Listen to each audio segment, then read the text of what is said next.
எந்த வயசுல இப்ப வந்திருக்காரு பத்தியில. இளமை இருக்கும்போது இந்த வீணா போன வயல்களா உழைச்சிட்டு ஆதியில் நான் திமுகவில் இருந்தேன்.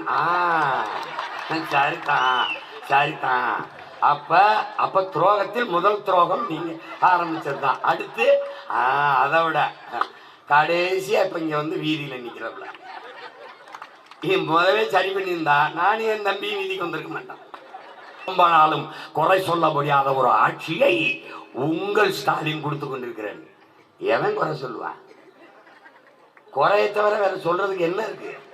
அங்க என்ன இருக்கு சொல்லுங்க.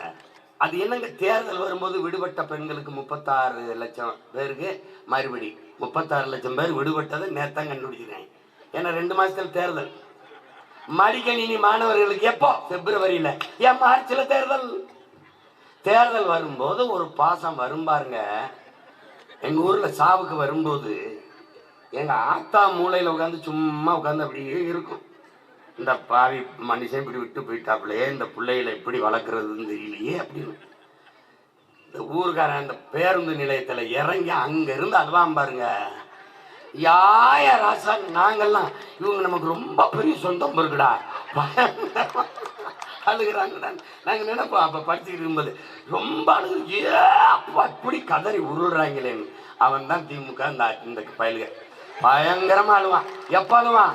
சாவுக்கு. எப்ப அழுவான்? தேர்தலுக்கு. தானே இது திமுக. ஐயா ஸ்டாலின் கொடுத்தது ஓட்டாங்க போடணும். உதயசூரியனுக்கு போடு, அவங்க வீட்டுக்கு விடியும், நாட்டுக்கு விடியுமா? ஒருவேளை இவங்க எல்லாம் சேர்ந்து சீமானுக்கோ அல்லது பாட்டாளி மக்கள் கட்சி பாலசுவர மாதிரி அவங்களுக்கோ போட்டுருவாங்களான்னு நினைச்சா காலையில ஐயாவை கூப்பிட்டு இந்த முக்கிய பொறுப்பாளர்களாக வாங்க, என்ன உங்க பிரச்சனை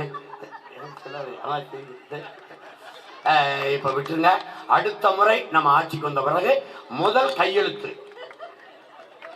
இங்க ஒன்றுதான் என் உடன் பிறந்தார்களே, மக்களின் பிரச்சனைகளை அரசு கவனத்தில் எடுக்காத போது மக்களுக்கு இருக்கிற கடைசி வாய்ப்பு அரசை அதிகாரத்தை கையில் எடுப்பதுதான், வேற வழி கிடையாது.